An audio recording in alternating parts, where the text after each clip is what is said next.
This is the 217 Recovery Podcast with Corey Winfield. Thinking right now, like a guy eating out of a soup can, or a pig pen, a person walking around with like a dust cloud following him around, or just spitballing. I'm glad you don't make logos, man. Yeah, I know. The thing is, I don't.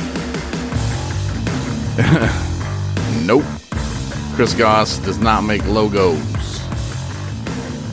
Happy Valentine's Day. Happy Valentine's Day, everyone. It's February 14th, 2021. My name is Corey Winfield. Marney Winfield. This is the 217 Recovery Podcast. Today, I spent, so much time with my wife. Maybe an hour and a half? Yeah. 2 hours with my wife today on Valentine's Day. What a great day. It's okay. We have the rest of our lives together. Right.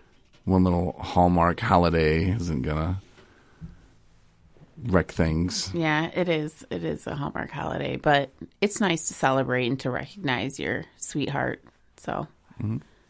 Yeah, I gotta throw some props to Tyrone. I don't think he's listening, but he. Yeah, there you go. He called me and I talked to him the other day. And he's like, you gotta get your wife something, man. I was like, man, she. And he's like, no, you got to. He's like, Mr. Winfield. And he's like, when, she goes to work on Monday and they ask her, what's your man get you? And she says, nothing. That's not going to be good for you. Thanks, Tyrone. Like, doesn't matter if it's a Hallmark holiday or not. And I'm like, you're right on that. I like to buy you stuff anyway, so I figured, what the hell? And then you kind of said something you wanted the other day, and I'm like, perfect. Yeah. So I got you, what is it? It's pedicure. It's a pedicure kit, kind of. Did you use it? No, I haven't. Oh, I haven't, because I wanted to be able to have time to do it, and I was tired at the end of the day. So I'm going to treat myself probably tomorrow night. Yeah, and it's electronic. Yeah. Electric. Plug it in and just makes your feet all smooth and wonderful. I think you really wanted it for me, though. You think Sometimes so? I'll be cutting you in the middle of the night with my toenails and the side of my calloused toes. Right. So it is a gift for me in a way. Yeah. Right. Yeah, that'd be good. No, thank you for that, though. It was very thoughtful. Yep, you're welcome. I'm glad you enjoyed it. Didn't get any flowers. No, it's okay. Yeah. It's okay. Yeah. Thanks, Tyrone, though, for that looking out. Appreciate it. Today, though, man, it was crazy for me as far as the recovery aspect of it. Yeah, Holy you had cow. a busy day, like from all directions. Yeah. Yeah, it was, and it doesn't stop. And we were talking to somebody not too long ago, and they're like, you got to set boundaries. And because, I don't know. I mean, I set boundaries, but like when people call and they need stuff, it's not like I can say, well, we closed at 5. Right. So, sorry. People who are recovery coaches, they kind of understand that too. And yeah, if someone calls me at 2 a.m, I'm not answering it, but I have the right to say no. But sometimes I don't. I don't want to. But no, this morning I had to take a guy home from treatment, and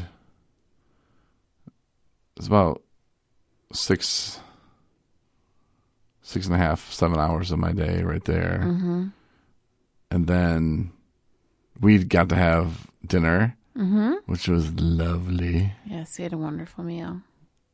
And then I had to go see a friend. I pretty much dropped you back off of the crib and was like, see ya. And I went and spent an hour or two. A couple hours. With a friend who is actually going to treatment tomorrow. And just kind of talking to him and finding out where he's at, in his head. And that went well. Then I get back home and I really, really, because we're like, let's do the podcast. And I'm like, I really got to get this law class stuff done, like the evidence and procedures class that I'm in.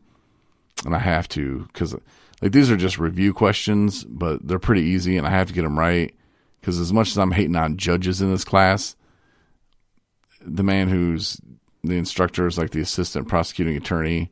So he's probably like, man, this judge hating white boy over here, like, I don't know. I just feel like I have to do whatever I can, because every time something comes up, I'm like, mm-hmm.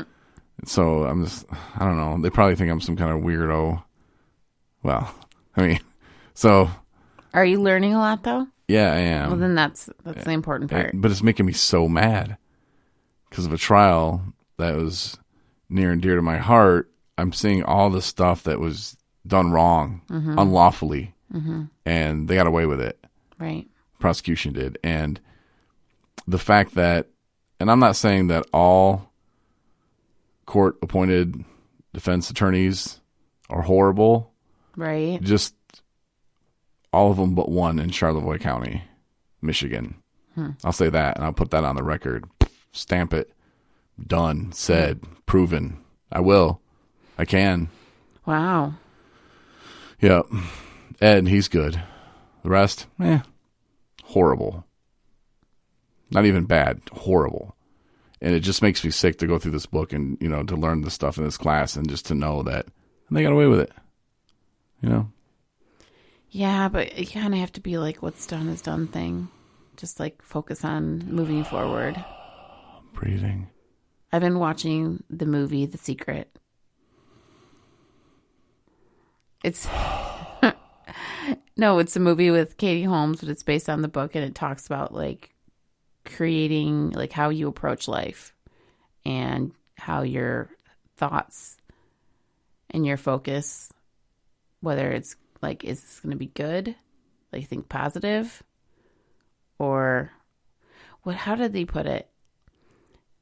To think about and focus on things that you want and joys in your life, rather than things that you could lose and fears in your life.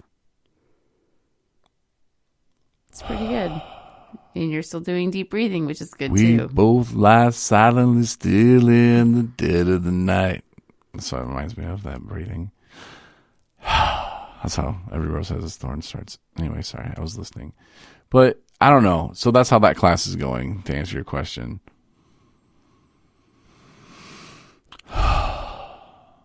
Deep breaths.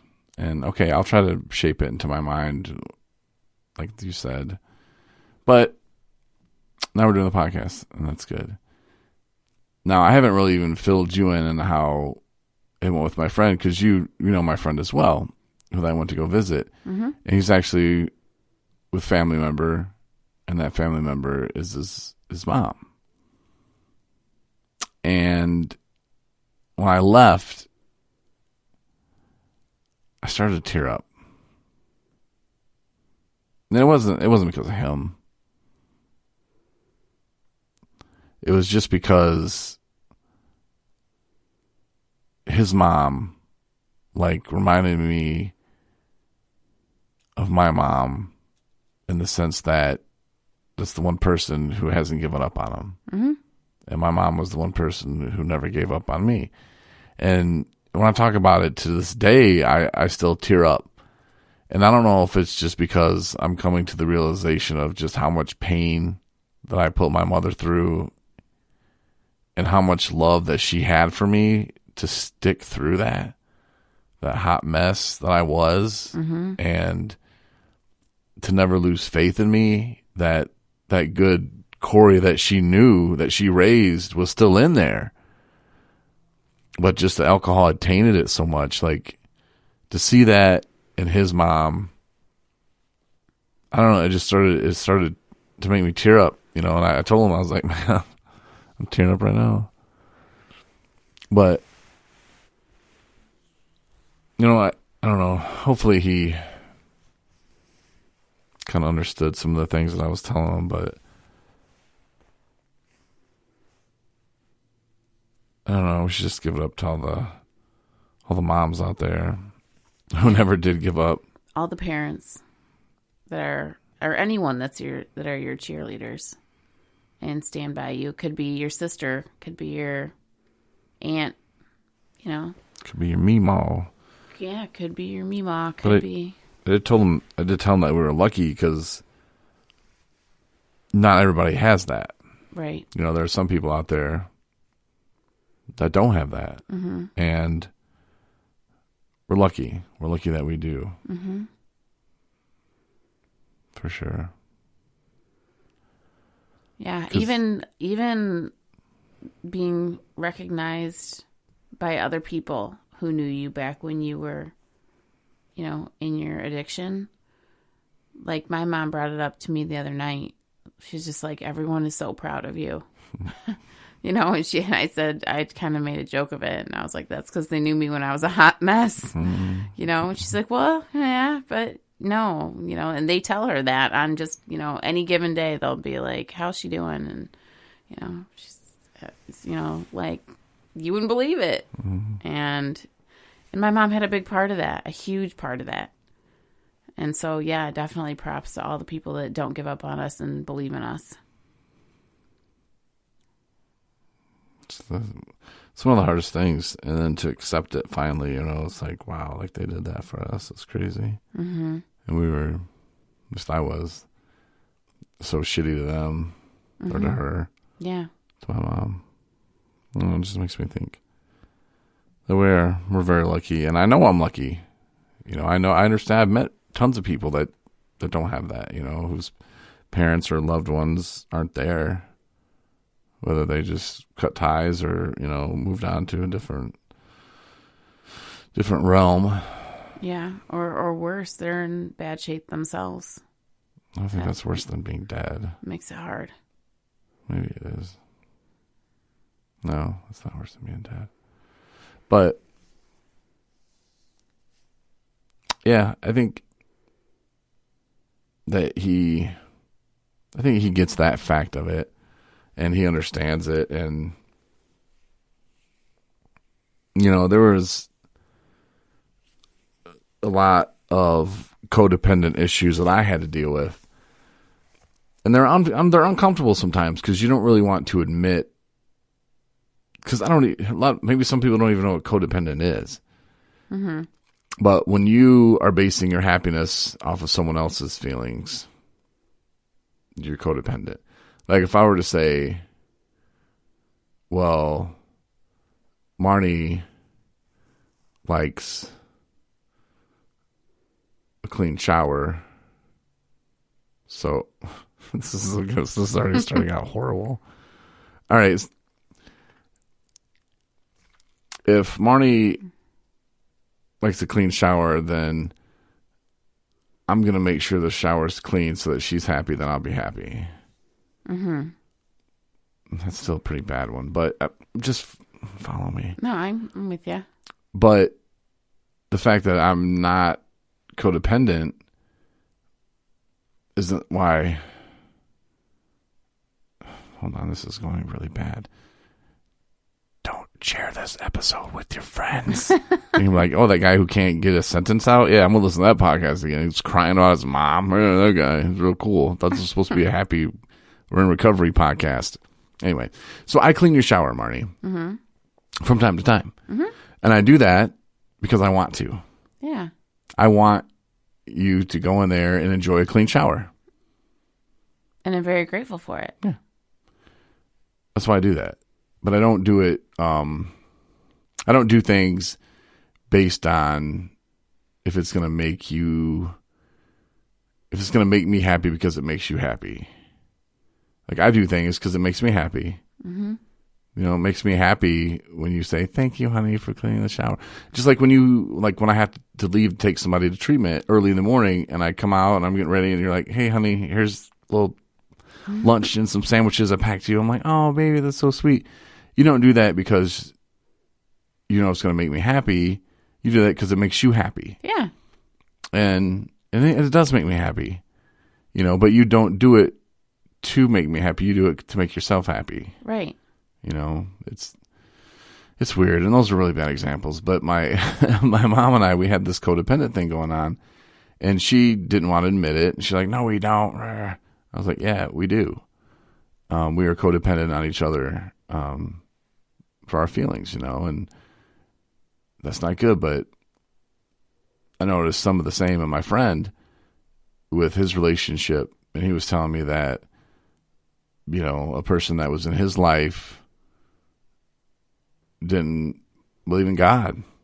So, he wasn't going to believe in God either. And he just started kind of changing himself to conform. Yeah. Yeah. So, well, she likes that. Well, I like it too. Yeah. Well, that's not really.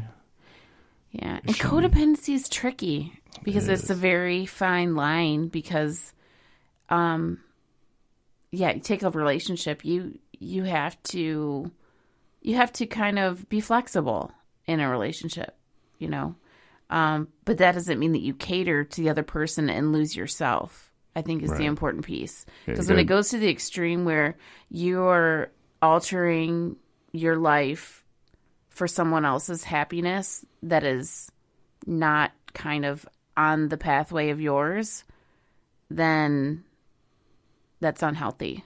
You know what else is tricky? It's write a rhyme. Let's write on time. That's tricky. No, but back to the so like if you liked purple shoes, well, I'm gonna wear purple shoes because Marney likes them. I hate them, but I'm gonna change and I'm gonna wear purple shoes. I'm gonna walk around half naked because that's what Marney likes. Like stuff like that. I think are good examples. Okay. Should we do our disclaimer about how we're not therapists or doctors and stuff? Okay, there we go. Done. Oh crap! I wanted to go to the hotline tonight. Did you know we have a new hotline? You were saying that we had a new hotline. Yeah, we got a first call on it. We did. Wow. Is it recorded? Yeah. They left a message. Okay. So it's like a hotline record line. And we'll give the number at the end of the episode. Okay. Yeah, hold on. Let me pull it up real quick. All right. Hold on. All right, so I have it. It's kind of long. I've listened to it. Should we? Yeah, we'll just listen to the whole thing. We can take notes and then kind of answer his questions as we go along. Okay. And I don't believe he has a name. He didn't leave, but this is just from our hotline number. So just listen to our first call. This is Hotline Sundays. Hey, looking for Corey Winfield, I think is the director of 217 Recovery or whatever that is, but just curious, not sure about this whole recovery deal or what that even means, but, I drink, I don't know, basically from the time I wake up until the time I'm passed out on the floor with a bottle in my hand and a cigarette burning the carpet. And, my family has come to me and, multiple times trying to have, I don't know what they call that thing, intervention or something like that. Tell me I'm going to die and I'm an alcoholic and I don't know what alcoholic means. I work hard every day. I mean, I go to the shop and, I'm a mechanic. I fix people's cars and, save their lives, basically. They didn't come to me. Their brakes wouldn't get done. They'd probably be in a ditch. So, that, adds this pressure to my life that, once I'm done, I go to the bathroom, I chug a pint of Fireball and I'm right back in it. But, people are telling me like, man, you're not good. You smell like booze. You look like shit. Your life's falling apart. You got divorced. Your kids don't talk to you. And I'm like, mind your own business, man. Like, you don't know my life. You don't know what I go through. And, so anyways, somebody told me to check this out and not quite sure what this means or whatever. So, I'm just going off other people's advice to give a call over here. So I don't know what this means, but, if you want to reach back out, that'd be great. I don't know your name, and you didn't leave a number, so we're just going to reach out right here lot of things going on with our first hotline caller, which I'm so excited we got set up. When he asked, he doesn't know what the recovery deal or what it means. Do you want? I don't know. I mean, that one's funny because I've been asked, what does being in recovery actually mean? Like for myself, I actually choose to say like living in recovery, which means I celebrate living every day of my life without the use of drugs or alcohol. That's me living in recovery. So, I mean, different people have different, I guess, definitions, if you want to say. But it's totally based on the person, is what we're told too. You're in recovery when you say you are. Yeah. Yeah. You know, it means something different pretty much to everybody, and that's what it means to you. Mm-hmm. To me, I use recovery as a different way to frame where I'm at in life. He mentioned he doesn't know what an alcoholic, he doesn't know what that means. And that's something that means something to different people. When I was growing up, I was told that it was bad. And maybe that's why I say I'm in recovery. You know, sometimes I'll say alcoholic, but it's very rare. I don't like the term. I don't like what it means. I would rather say I am Corey. I'm a person in recovery. Instead of, hi, I'm Corey. I'm an alcoholic. Like, that just seems like a brrr. Mm-hmm. I don't have to live that way anymore. I want to be happy with my life. And I chose a better life that's free of drugs. So, yeah. And there are screens that can ask you several questions that can kind of lead you in the direction of recognizing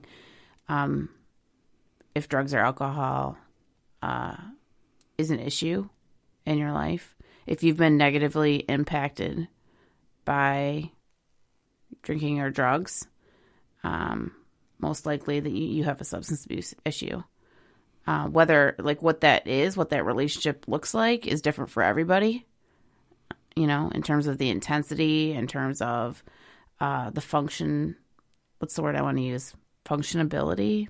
I don't know if that's even a word, but yeah, how much people have been affected by it and how much it plays a part in their daily lives.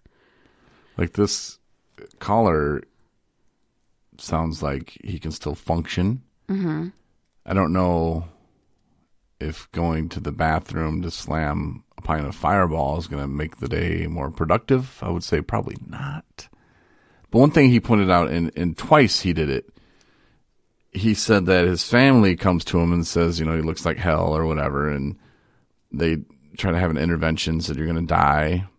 And then he said that people come with observations about, you know, his family falling apart and, you know, what are you doing? So it kind of seems like he's aware that other people are aware. Mm-hmm. You know, if people are making those observations to you, I don't think those are the people that are doing it to poke fun at you. Those people are doing it behind your back. When you are in the bathroom for 20 minutes after you work on a car and they're like, yeah, he's in there killing that drink again. He'll come out smelling like it, you know. But those are the people that I think care about you. They care about you enough that they're gonna make you mad with it. You mean the people that bring it up to you? Yeah, the ones, you know, the family members that are like, hey, you know, let's have an intervention. Like, you're gonna die. Like, those are the people that are willing to stick their neck out for you, whether it pisses you off or not.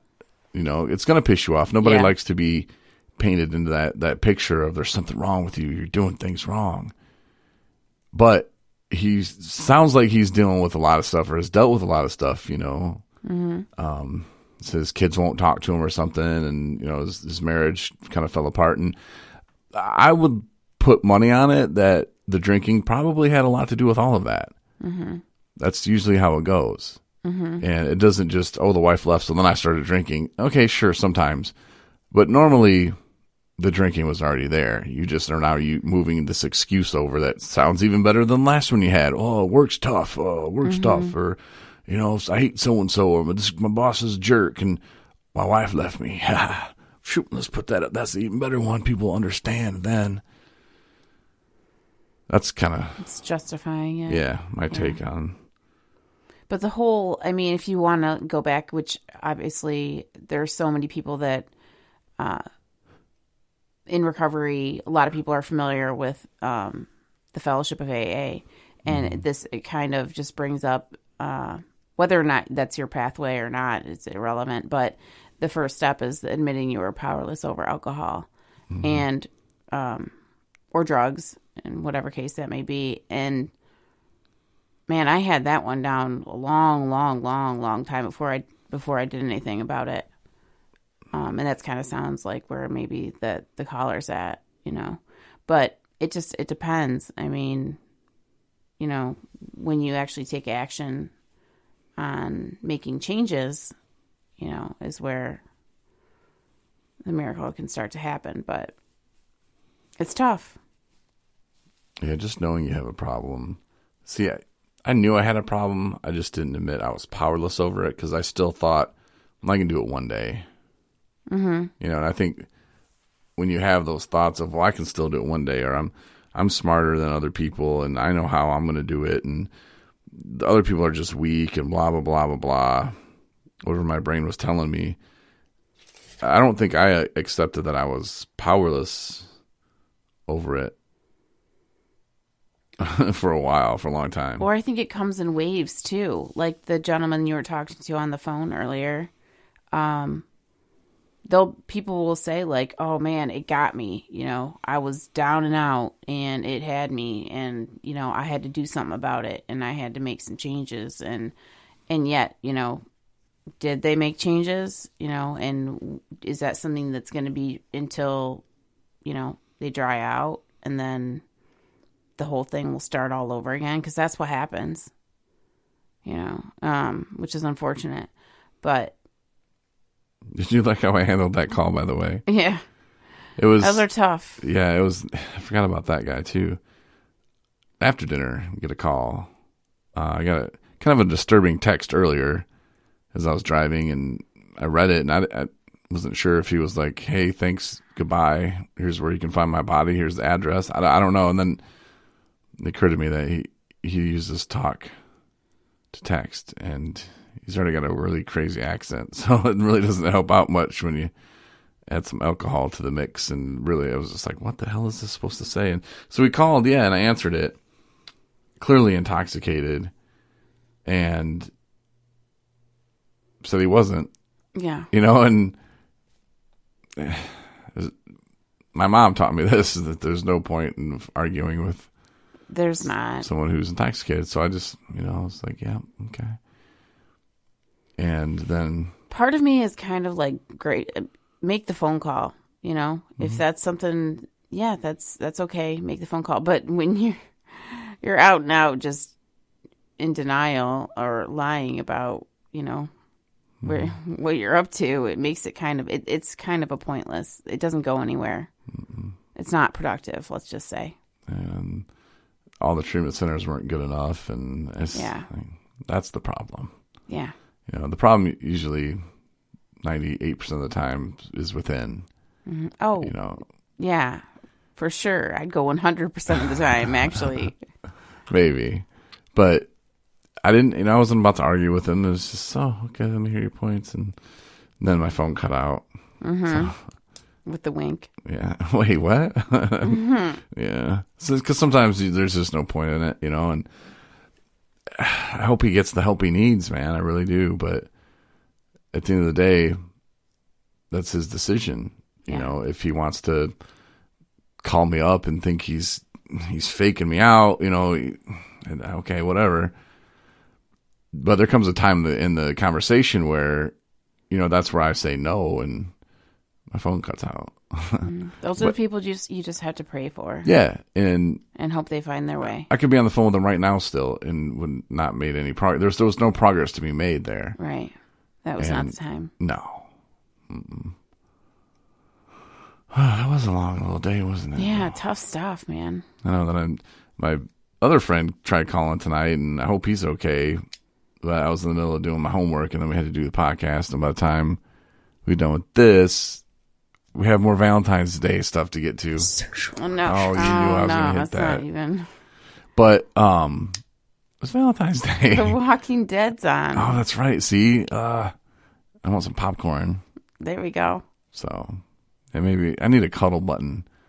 Cuddle relationships. Cuddle. I need Chris Goss to call up and say cuddle.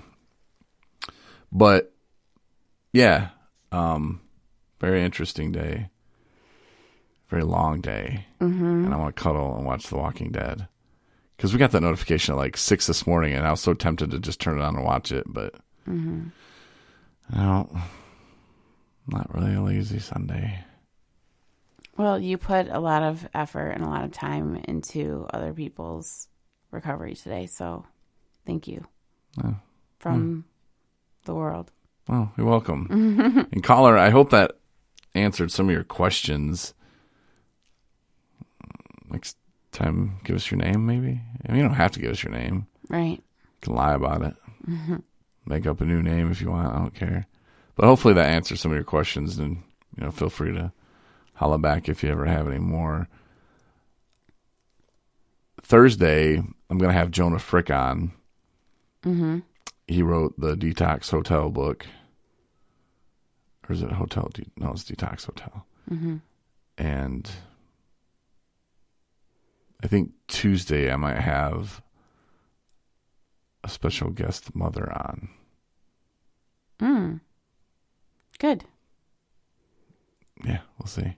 All right. I'm really going to record it tomorrow, though. Mm-hmm. Play it Tuesday. Good.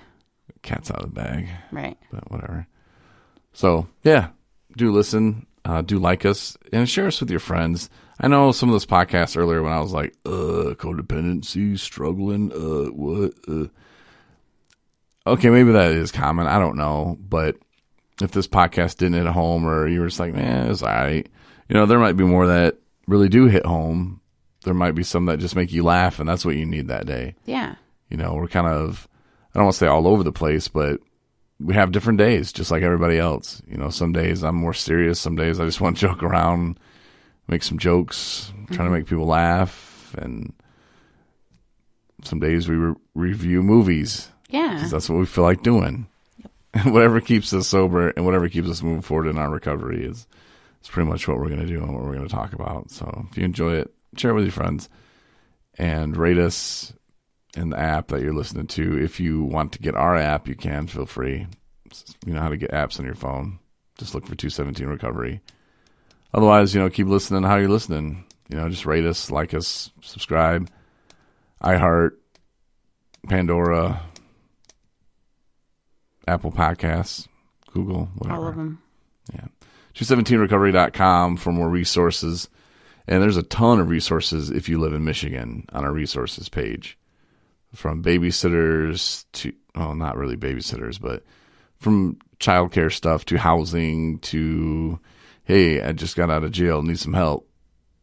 That stuff's there too. Like, you might even need some law help.